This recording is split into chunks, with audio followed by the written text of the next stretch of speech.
Hi dear students, നമ്മൾ കഴിഞ്ഞ ക്ലാസ്സുകളിലൊക്കെ assessment of partnership firm and LLP എന്ന് പറയുന്ന പോർഷനിൽ അതിൻ്റെ ആദ്യ ടൈപ്പ് ഫേംസിൻ്റെ അസസ്മെൻ്റാണ് നമ്മൾ ഡിസ്കസ് ചെയ്തത്. നമ്മൾ ഇൻകം ടാക്സ് പോയിൻ്റ് ഓഫ് വ്യൂവിൽ അസസ്മെൻറ്റിന് വേണ്ടി നമ്മൾ ഫേമുകളെ രണ്ടായി ഡിവൈഡ് ചെയ്യാറുണ്ട്. ഫേം അണ്ടർ സെക്ഷൻ 184 അതുപോലെ ഫേം അണ്ടർ സെക്ഷൻ 185.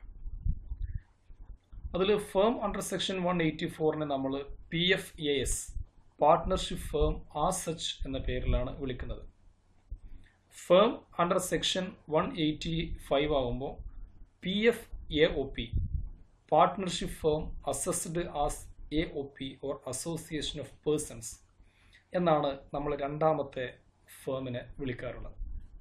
സെക്ഷൻ 184 പറയുന്ന കണ്ടീഷൻസ് ഫുൾഫിൽ ചെയ്യപ്പെടാത്ത ഒരു ഫേം ആണെങ്കിൽ അതിനെയാണ് സെക്ഷൻ 185 അനുസരിച്ച് അസസ് ചെയ്യേണ്ടത്. നമ്മൾ എങ്ങനെയാണ് സെക്ഷൻ 185 അനുസരിച്ച് ഒരു ഫേമിനെ ഒരു AOP എന്ന രീതിയിൽ അസസ് ചെയ്യുന്നത് എങ്ങനെയാണ്? അതാണ് നമ്മൾ ഈ ഒരു ചെറിയ വീഡിയോയിൽ ഡിസ്കസ് ചെയ്യുന്നത്. അപ്പോൾ ആദ്യം calculation of the business income. അങ്ങനെയുള്ള ഫേമിൻ്റെ ബിസിനസ്സിൻ്റെ ഇൻകം നമ്മൾ എങ്ങനെയാണ് കാൽക്കുലേറ്റ് ചെയ്യുക? Provisions under section 28 to 44 are applicable. നമ്മൾ നേരത്തെ സെക്ഷൻ 184 പറഞ്ഞ അതുപോലെ തന്നെ സെക്ഷൻ 28 മുതൽ 44 വരെയുള്ള ഒരു അസസിയുടെ profits and gains of business or profession എന്ന ഹെഡിനകത്തുള്ള ഇൻകം കാൽക്കുലേറ്റ് ചെയ്യാൻ ആവശ്യമായിട്ടുള്ള പ്രൊവിഷൻസ് ആണ് സെക്ഷൻ 28 മുതൽ 44 വരെയുള്ള പ്രൊവിഷൻസ്. ആ പ്രൊവിഷൻസ് ഇവിടെ അതേപോലെ തന്നെ അപ്ലിക്കബിൾ ആണ്. Any payment to partners under whatsoever name it is ഡിസ്അലൗഡ്.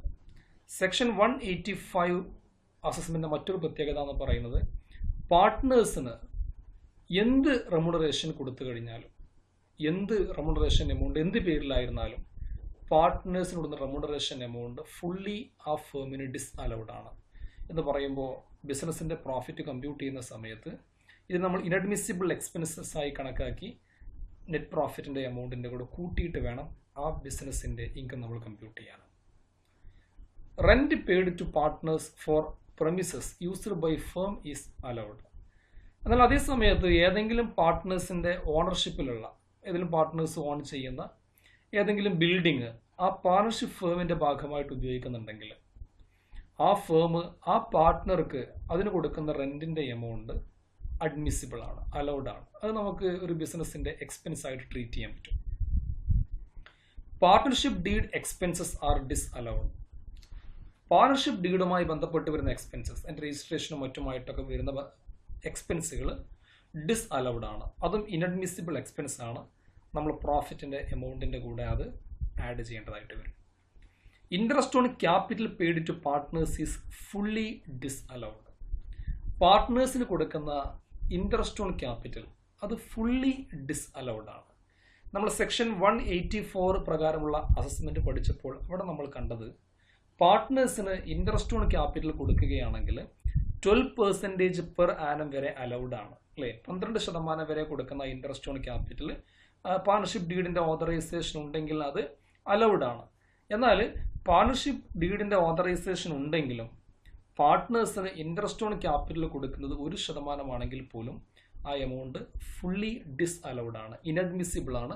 മുഴുവൻ amount of interest on capital നമ്മൾ നെറ്റ് പ്രോഫിറ്റിൻ്റെ കൂടെ കൂട്ടിയിട്ട് വേണം ആ ഫേമിൻ്റെ ബിസിനസ്സിൻ്റെ ഹെഡിനകത്തുള്ള ഇൻകം കമ്പ്യൂട്ട് ചെയ്യാൻ.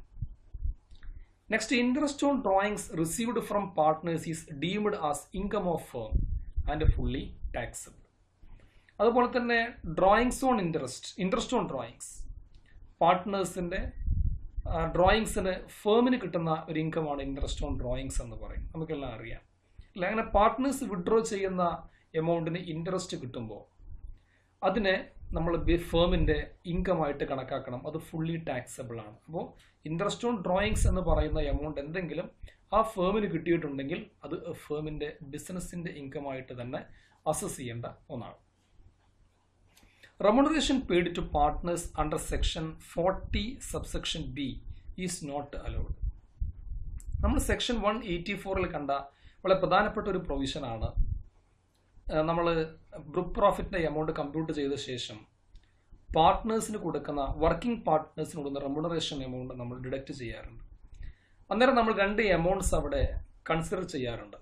ഒന്ന് actual remuneration paid to working partners എന്ന് പറയുന്ന എമൗണ്ടും, രണ്ടാമത്തത് a statutory limit under section 40 subsection B എന്ന് പറയുന്ന എമൗണ്ടുമാണ്. എന്താണ് 40 സബ്സെക്ഷൻ ബി എന്ന് പറഞ്ഞാൽ? അല്ലേ, അതിനകത്ത് നമ്മൾ ബുക്ക് പ്രോഫിറ്റ് നിശ്ചിത പെർസെൻറ്റേജ് എടുത്തുകൊണ്ടാണ് കമ്പ്യൂട്ട് ചെയ്യാറുള്ളത്. അങ്ങനെ ഒരു പ്രൊവിഷൻ എവിടെ അവൈലബിൾ അല്ല?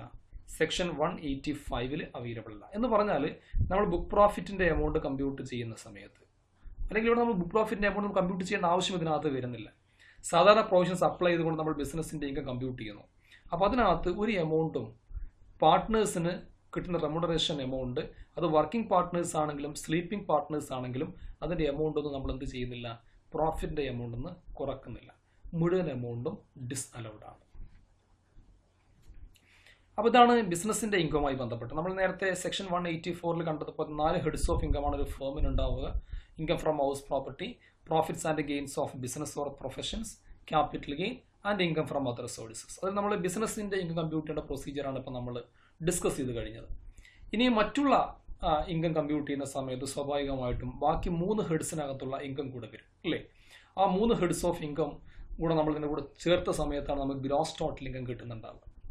Then deductions under section 80C to 80U, deductions കുറച്ചാൽ ബാക്കി വരുന്ന എമൗണ്ടിനെയാണ് നമ്മൾ ടോട്ടൽ ഇൻകം എന്ന് പറയാം. അപ്പോൾ ബാക്കിയുള്ളതൊക്കെ തന്നെ സെക്ഷൻ 184 തന്നെയുള്ള കാൽക്കുലേഷനാണ് സെക്ഷൻ 185 വരുന്നത്. ഇനി ടാക്സ് റേറ്റും same as under section 184. Section 184 നമ്മൾ പഠിച്ചതുപോലെ തന്നെയുള്ള ടാക്സ് റേറ്റുകളാണ്, അല്ലേ? സ്പെഷ്യൽ ടാക്സ് റേറ്റുകൾ ബാധകമായ ഐറ്റത്തിന് സ്പെഷ്യൽ ടാക്സ് റേറ്റും, അല്ലാത്ത ഇൻകത്തിന് ഒരു നോർമൽ ആയിട്ടുള്ള ഒരു ഫ്ലാറ്റ് റേറ്റ് ആയിട്ടുള്ള 30% എന്ന് പറയുന്ന റേറ്റാണ് അപ്ലൈ ചെയ്യാറുള്ളത്. സർചാർജിൻ്റെയും ഹെൽത്ത് ആൻഡ് എഡ്യൂക്കേഷൻ സെസ്സിൻ്റെയും ഒക്കെ കേസ് നമ്മൾ സെക്ഷൻ 184 പറഞ്ഞ അതുപോലെ തന്നെ ഇവിടെയും അപ്ലൈ ചെയ്യണം. ഷെയർ ഓഫ് ഇൻകം ഫ്രം ഫേമിൽ നിന്ന് കിട്ടുന്ന ഇൻകത്തിൻ്റെ ഷെയർ പാർട്ട്നേഴ്സിന് ആ ഫേമിൻ്റെ ഇൻകത്തിന് കിട്ടുന്ന ഷെയർ ഉണ്ടെങ്കിൽ അതും സെക്ഷൻ 184 പറഞ്ഞതുപോലെ തന്നെയാണ്. That is fully exempted under section 10 subsection 2A. Section 10 subsection 2A അനുസരിച്ച് ആ എമൗണ്ട് പാർട്ട്നേഴ്സിന് എക്സംപ്റ്റ് ആണ്. വീണ്ടും അത് പാർട്ട്നേഴ്സിൻ്റെ ഇൻകമായിട്ട് എടുക്കേണ്ട കാര്യമില്ല. Remuneration and interest received by partners from firm should not be added in individual income of the partners. ഫേമിൽ നിന്ന് കിട്ടുന്ന റെമ്യൂണറേഷൻ എമൗണ്ടോ അതുപോലെ തന്നെ ഇൻട്രസ്റ്റ് ഓൺ ക്യാപിറ്റൽ പോലുള്ള എമൗണ്ടുകളോ പാർട്ട്നേഴ്സിൻ്റെ ഇൻഡിവിജ്വൽ ഇൻകത്തിനകത്ത് ആഡ് ചെയ്യേണ്ട ആവശ്യമില്ല. നമ്മൾ സെക്ഷൻ 184 നമ്മൾ പഠിച്ചത് ഇൻട്രസ്റ്റ് ഓൺ ക്യാപിറ്റൽ ആണെങ്കിൽ 12% വരെ ഫേമിന് അലൗഡ് ആയിരുന്നു. അതുകൊണ്ട് തന്നെ 12% വരെ കിട്ടുന്ന ഇൻട്രസ്റ്റിൻ്റെ എമൗണ്ട് ഫേമിന് അലൗബിൾ ആയതുകൊണ്ട് നമ്മൾ എന്ത് ചെയ്യണം? അത് ഇൻഡിവിജ്വൽ മെമ്പേഴ്സിൻ്റെ ഇൻകത്തിനകത്ത് എടുക്കണം. റെമ്യൂണറേഷൻ എമൗണ്ടും ഇതുപോലെ തന്നെ വർക്കിംഗ് പാർട്ട്നേഴ്സിൽ റെമ്യൂണറേഷൻ എമൗണ്ട് നമ്മൾ അവസാനം ഡിഡക്റ്റ് ചെയ്യുന്നത് കൊണ്ട് ആ എമൗണ്ട് നമ്മൾ എന്ത് ചെയ്യുന്നുണ്ട്? പാർട്ട്നേഴ്സിൻ്റെ ഇൻകത്തിൻ്റെ കൂടെ കൂട്ടുന്നുണ്ട്. എന്നാൽ സെക്ഷൻ 185 റെമ്യൂണറേഷൻ എമൗണ്ടിന് ഒന്നിനും അഡ്മിസിബിൾ ആയിട്ടുള്ള എക്സ്പെൻസായി കണക്കാക്കപ്പെടുന്നില്ല. ഇൻട്രസ്റ്റ് ഓൺ ക്യാപിറ്റലും തീരെ അലൗഡ് അല്ലാത്ത എക്സ്പെൻസ് ആയിട്ടാണ് കണക്കാക്കപ്പെടുന്നത്. അപ്പോൾ ആ നിലക്ക് ഓൾറെഡി ഇൻട്രസ്റ്റ് ഓൺ ക്യാപിറ്റലിനും റെമ്യൂണറേഷൻ ടു പാർട്ട്നേഴ്സിനും ഫേമിൻ്റെ ഇൻകമായി കണക്കാക്കപ്പെടുന്നത് വഴി ഓൾറെഡി ടാക്സ് കൊടുത്തിട്ടുണ്ട്. അതുകൊണ്ട് തന്നെ പിന്നീട് ഈ റെമ്യൂണറേഷനായിട്ടോ ഇൻട്രസ്റ്റ് ഓൺ ക്യാപിറ്റലായിട്ടോ കിട്ടുന്ന എമൗണ്ട് ആ ഇൻഡിവിജ്വൽ പാർട്ട്നേഴ്സ് അവരുടെ ഇൻകത്തിൻ്റെ കൂടെ കൂട്ടേണ്ടതോ അതിന് ടാക്സ് കൊടുക്കേണ്ടതോ ഇല്ല എന്നുള്ളതാണ് ഇതിനകത്ത് പറയുന്നത്. ഇതാണ് സെക്ഷൻ 185 അസസ്മെൻറ്റിൻ്റെ ഒരു പ്രത്യേകത. Okay, thank you.